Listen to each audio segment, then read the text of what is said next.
Pessoalmente, eu acho que no universo, pelo menos dentro do nosso alcance, nós somos a única forma de vida e não existe outra desenvolvida. Por que eu penso assim? Porque ela não precisava surgir junto com a nossa, poderia ter aparecido milhões ou até bilhões de anos antes. Já teriam batido a nossa porta há muito tempo. Se excluirmos Deus ou deuses, seriam alienígenas.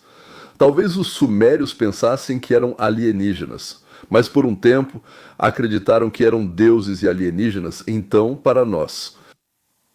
Bem, ninguém nos visitou nos últimos 6.000 anos seguidos, pelo menos que saibamos. Ou seja, não percebemos ninguém, digamos assim, sim. Embora tenhamos muitos aparelhos de vigilância, mas... Bem, dito tudo isso, vamos ouvir chefe do departamento de astronomia, um pouco da Universidade de Harvard. Não é de um beco qualquer de Harvard. Parece não ser a última pessoa na ciência. Eu acho que não é um louco da cidade. Então, ave aviu ave sobre o sinal vindo do espaço. Você acredita que com o que vimos, Trai Atlas, há uma chance de que haja alguma forma de vida nele, seja ela morta ou viva? Sim, isso é possível. A vida pode ter vindo de fora do sistema solar. Não sabemos ao certo. Entende? E os cientistas fingem bem ser os adultos na sala dizendo: é isso que pensamos. Mas a questão é que, veja, a natureza é muito mais inventiva do que nós. E a melhor maneira de aprender é observar e estudar tudo o que a natureza traz para o nosso quintal. E a questão é que um visitante de fora do sistema solar, ou alguém que venha para o nosso quintal, é, um novo risco que ninguém havia considerado antes. Pode ser um evento cisne negro, a chance de ser tecnológico é pequena, mas as consequências seriam enormes para a humanidade. Assim. Aqui, em relação ao objeto chamado pelos cientistas de 31 Atlas de novo, não sei por que Atlas, voando em uma órbita hiperbólica, o que é importante, isso significa que ele vem de fora do que consideramos, de forma clássica, nosso sistema planetário. Eles dizem que é de origem interestelar. Não sei o que significa interestelar, bem, pelo menos fora do nosso sistema solar. Então, nossos cometas e asteroides locais se movem em órbitas elípticas, mas este aqui segue uma órbita hiperbólica. Mas aconteceram outras coisas estranhas além disso. E esse Atlas, ele estava se aproximando do Sol e de repente aumentou a velocidade drasticamente, mais do que se apenas a gravidade estivesse agindo sobre ele. O Atlas também brilhou intensamente.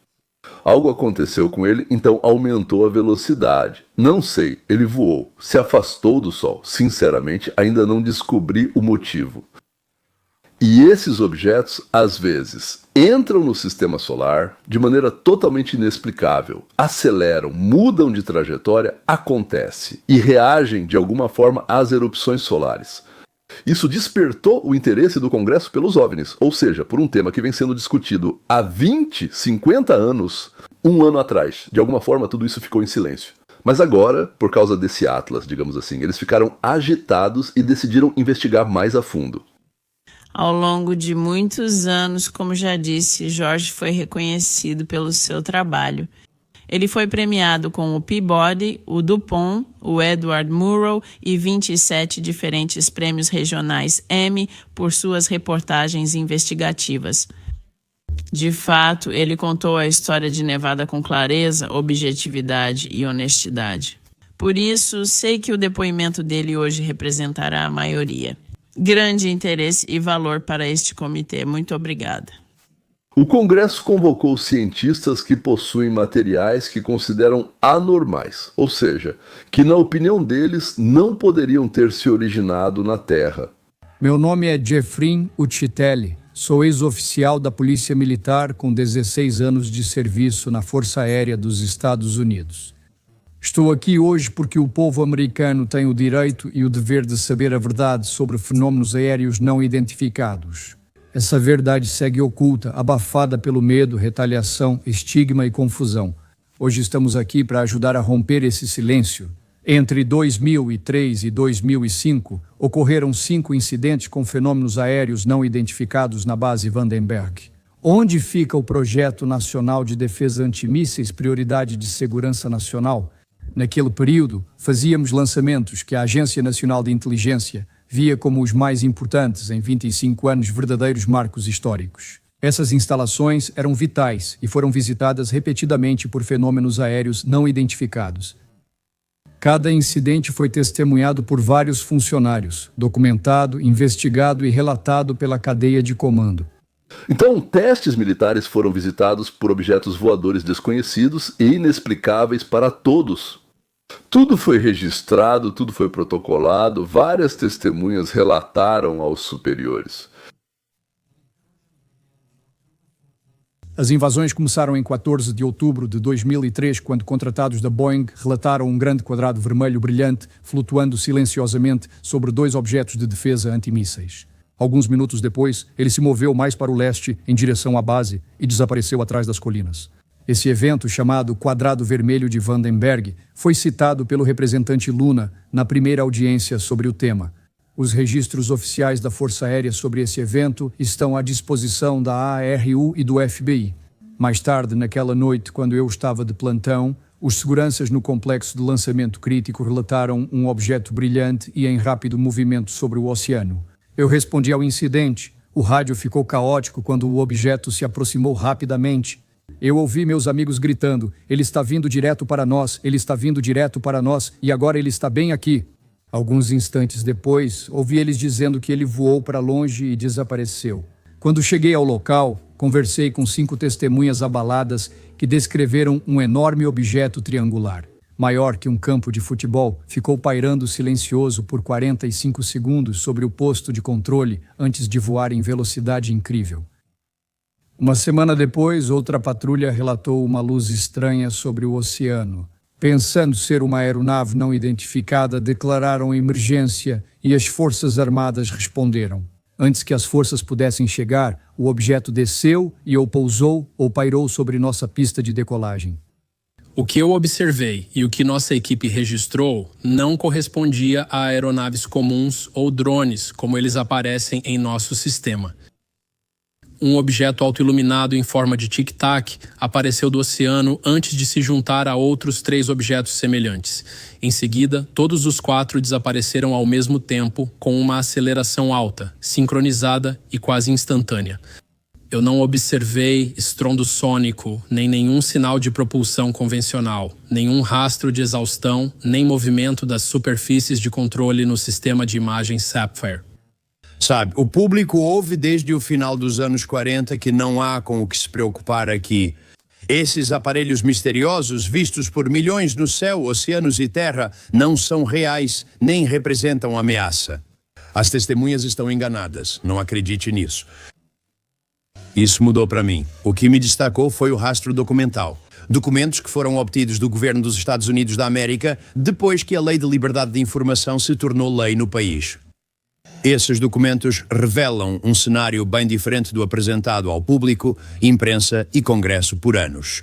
Documentos de militares e agentes de inteligência, em reuniões fechadas, reconhecem, cito: "Essas coisas são reais, não fictícias. Voam a informação, são invasivas e superam qualquer aeronave conhecida até as nossas." Ao público, como falei, contaram outra história. Sabe, em 1989 eu relatei sobre um homem chamado Bob Lazar, que afirmava ter trabalhado em uma instalação chamada S4 no deserto de Nevada, bem perto da Área 51. Ele disse que fazia parte de um programa de engenharia reversa. Ele dizia que lá desmontavam naves alienígenas para entender seu funcionamento, tarefa bastante complexa. Me aprofundei demais. Mas ao longo dos anos entrevistei dezenas de outras pessoas e relatei detalhadamente seus depoimentos em uma declaração por escrito. Incluem o senador Gary Reed, o senador Howard Cannon de Nevada e L.O. Donnell foi o primeiro gerente-geral e GNG em Nevada, responsável pelo campo de testes de Nevada, onde centenas de armas nucleares foram detonadas. Há um homem chamado Dr. James Lokatsky, que foi um cientista com carreira na Agência de Inteligência de Defesa e foi quem iniciou o programa chamado AABA. Special Access Program é um programa de aplicação de sistemas aeroespaciais avançados de armamentos, que até onde sabemos é o maior programa reconhecido sobre OVNIs, já financiado pelo governo dos Estados Unidos da América, que reuniu uma quantidade incrível de informações que os membros deste comitê e o mundo, a maioria dos quais nunca viram.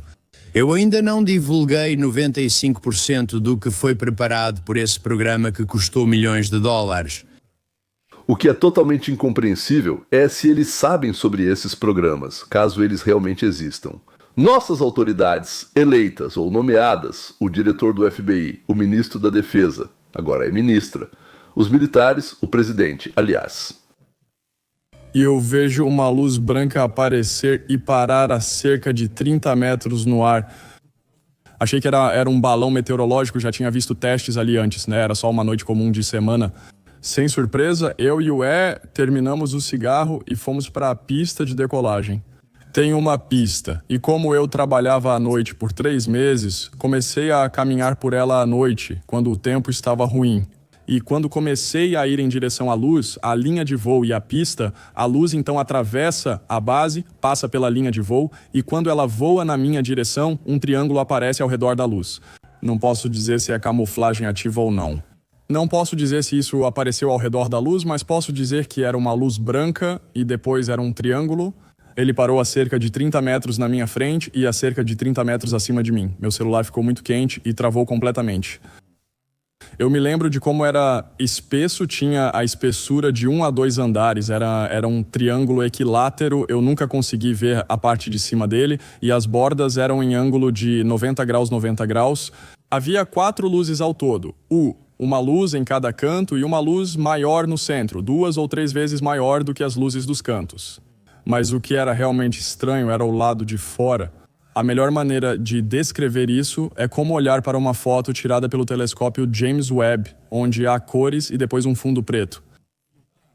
O próprio aparelho estava coberto com uma tinta metálica preta com brilhos, mas na parte de cima do aparelho havia essa lava-plasma dourada, algum tipo de líquido que fluía sobre e ao redor do aparelho. Eu fiquei embaixo disso por cerca de 2 ou 3 minutos. E então a luz central pisca 2 ou 3 vezes sem som, e imediatamente sobe para a altura de um avião comercial, no mínimo, na minha opinião, M. E eu imediatamente sinto eletricidade estática por todo o corpo, e então sinto o cheiro que aparece depois de uma tempestade ou relâmpago, aquele cheiro forte de tempestade de verão, sobe para a altitude de voo. Eu tento reiniciar o telefone, e nesse momento eu vejo apenas a luz central. Se eu não tivesse visto aquilo decolar, eu pensaria que era a estrela M. E então aquilo fica pairando lá e começa a se mover lentamente para o leste, sobre o Oceano Atlântico. Finalmente consegui reiniciar o telefone. Toda essa situação, desde ver a luz perto do hangar até ela voar sobre o oceano, durou cerca de 15 minutos. Ok, esse é um oficial de inteligência que trabalhou muitos anos com aviação. Será que isso pode ser algum novo experimento? Ou talvez ele estivesse bêbado? É enorme. Arquivo, como... Você conseguiu tirar ele da Rússia? Cuidado, está nas suas meias. Acho que não quero ser muito específico porque talvez eu precise voltar lá e pegar mais um pouco. Sim, não, seria uma loucura fazer isso. Mas, de novo, eu tirei as páginas de cima que estavam marcadas com o carimbo de segurança e levei comigo, mas o resto eu simplesmente joguei no meu mala e coloquei um pouco de caviar lá para despistar e torci pelo melhor, senão eu seria um cidadão da Sibéria agora. E então você também teve... Você relatou que James Latsky veio até você com a posse governamental de um objeto voador não identificado e como eles acabaram conseguindo acesso. Você pode confirmar a veracidade dessa afirmação? Dr. Latsky é um homem honrado, serviu grande parte da carreira na agência de inteligência do Departamento de Defesa, é respeitado, cientista de foguetes e analista de inteligência e inspirou o programa AFSAP. Já disse antes, com total transparência, sou coautor de 2 livros com ele. Ele comunicou isso inesperadamente para mim e para nosso outro coautor. Foram 14 meses até o Departamento de Operações Especiais aprovar que ele divulgasse apenas 2 frases sobre isso. Ele disse que esse aparelho, nós conseguimos entrar dentro dele. Ele não tinha asas, rotor, cauda ou combustível, nem tanques. Eles não sabiam como voava ou era controlado. Parecia aerodinâmico, mas não detalhou. M é uma pessoa que segue as regras à risca. E enquanto ele não receber permissão para falar mais sobre isso, não acho que vamos ouvir mais nada. Mas isso não é nosso, não era nosso. Nós não fizemos isso, não sabíamos quem fez aquilo, como foi construído e como funcionava. Nós temos pelo menos um, e eu não sei. Acho que isso já confirma o suficiente que realmente temos discos recuperados. aos Estados Unidos. Há muito tempo circulam rumores de que existem pelo menos 2 naves de origem extraterrestre em laboratórios de Nevada. O resto de outra destruída. Dizem que nela já havia seres que não estavam mais vivos, mas o que eles chamam de alienígenas. Por outro lado, isso pode ser só uma lenda. Na busca pela transparência. Aqui devo confessar como testemunha que, sabe, na infância eu realmente nunca acreditei em OVNIs ou em nada disso. Eu sempre achei que isso era um pouco estranho e coisas do tipo. Mas, sabe, depois de ouvir seus depoimentos de militares respeitados e assistir aos vídeos que meu colega Sr. Berlson acabou de apresentar, preciso admitir, comecei a acreditar. Não que eu saiba de onde essas coisas vêm, ou sabe, o que elas realmente estão fazendo. Mas eu gostaria de começar com uma pergunta para as testemunhas. Senhor Nushiteli, o senhor serviu na Força Aérea, certo? Sim, senhor. O senhor acreditava em OVNIs antes do seu encontro? Sempre tive interesse. Sim. Certo, chefe Wiggins, o senhor está atualmente na Marinha, correto? Correto. O senhor acreditava em OVNIs antes do seu encontro? Sim, eu sou de Las Vegas e sempre assisti. George Napa, certo. E quanto ao senhor, Sr. Borland? Sim. Sempre estive aberto aonde os fatos me levam, então... Vocês ficaram com medo ou hesitaram em se manifestar? Contar sua história por medo e por acreditar que poderiam ser punidos ou isolados da sociedade por causa das suas histórias. Senhor Nushiteli, sim. Sim, absolutamente. Provavelmente, eu não teria falado se não tivesse documentos comprovando parte da minha história. E eu também não teria falado sem as pessoas que abriram caminho para nós na primeira audiência no Congresso. Partes do nosso governo sabem mais sobre fenômenos anômalos não identificados do que admitem. Práticas excessivas de classificação ocultam informações importantes. Desde 2021, todos os vídeos de fenômenos anômalos não identificados são classificados como secretos ou acima disso. Esse nível de sigilo não só impede nossa compreensão, mas também alimenta especulações e desconfiança.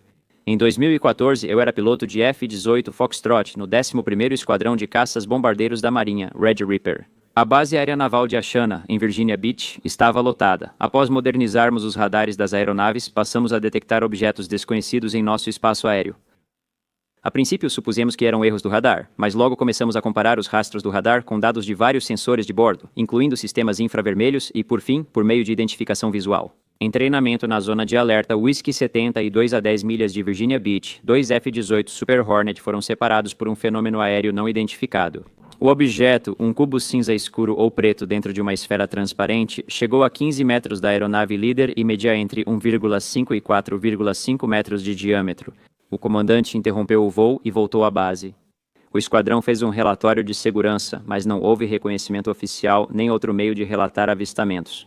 Os encontros ficaram tão comuns que as tripulações começaram a discutir riscos de fenômenos aéreos não identificados nos briefings antes do voo. Reconhecendo a necessidade de ação e respostas, fundei a organização Americanos por um Setor Aeroespacial Seguro. Desde então, essa organização se tornou um refúgio para testemunhas de fenômenos aéreos não identificados, que antes permaneciam em silêncio devido à falta de um processo seguro de acolhimento. Mais de 30 testemunhas falaram e quase 5.000 americanos se uniram a nós pela transparência no site safe.aerospace.org. A maioria das testemunhas são pilotos comerciais de grandes companhias aéreas. Frequentemente, são veteranos com décadas de experiência em voo. Os pilotos relatam fenômenos aéreos não identificados em altitudes que parecem estar a 40 mil pés acima deles. Potencialmente em uma órbita baixa da Terra ou em uma zona cinzenta, abaixo da linha de Kármán, realizando manobras inexplicáveis, como curvas à direita e órbitas retrógradas ou ganchos em forma de J. Esses relatos frequentemente se repetem com várias observações recentes ao norte do Havaí e do Atlântico Norte. Outros veteranos também nos procuram sobre encontros com fenômenos aéreos não identificados em nosso espaço aéreo e oceanos. Casos mais convincentes envolvem relatos de fenômenos aéreos não identificados por múltiplas testemunhas e sensores. Acho que esses relatos são superficiais e mais pessoas ainda vão compartilhar experiências. Quando será seguro? Meu nome é David Fravor, comandante aposentado da Marinha dos Estados Unidos da América. Em 2004, liderei o Esquadrão de Caças Bombardeiros 41, os Black Aces. Fazíamos parte do 11º Grupo Aéreo no porta-aviões Nimitz e iniciamos 2 meses de treinamento na costa da Califórnia. Nesse dia, tínhamos um treinamento aéreo 2 contra 2 com o USS Princeton como controle. Ao decolar do Nimitz, meu ala se juntava a mim. Fomos informados de que o treinamento seria suspenso e que iríamos cumprir tarefas reais. Indo para o oeste, o controlador de voo informava a distância até o objeto e não sabíamos o que encontraríamos ao chegar. O controlador informou que esses objetos eram observados há mais de 2 semanas, desciam de mais de 80 mil pés para 20 mil pés rapidamente, ficavam horas lá e depois subiam de novo. Acima de 80 mil pés já é considerado espaço. Chegamos ao local a cerca de 20 mil pés e o controlador anunciou a fusão, indicando que nossa marca no radar estava na mesma célula de resolução do contato. Percebemos que, ao olhar ao redor, víamos água branca à direita. Vale destacar que o tempo naquele dia estava quase perfeito. Perto da costa de San Diego, o céu limpo, a brisa leve e o mar calmo faziam a água branca se destacar no vasto oceano azul. Como estávamos em um F-18F e éramos 4, pilotos e operadores de armamentos, do banco de trás viram um objeto branco em forma de tic-tac, alinhado norte-sul, movendo-se bruscamente sobre a água, como uma bolinha de ping-pong, sem rotores, rastros ou superfícies de controle visíveis, como asas. Ao nos movermos no sentido horário até o objeto, meu operador e eu decidimos descer para ver melhor. Enquanto o outro avião permanecia em altitude para nos observar e observar o tic-tac, continuamos circulando cerca de 90 graus a partir do início da nossa descida e o objeto de repente mudou seu eixo longitudinal, alinhou-o com o meu avião e começou a subir. Seguimos mais 270 graus com o nariz para baixo. O tic-tac ou Frost estava lá. Descemos com o nariz para baixo até onde estaria o tic-tac. Estávamos a cerca de 15 mil pés de altitude e o tic-tac a 12 mil. Quando apontamos o nariz para o objeto, chegando a cerca de meia milha dele, ele acelerou bruscamente na nossa frente e desapareceu.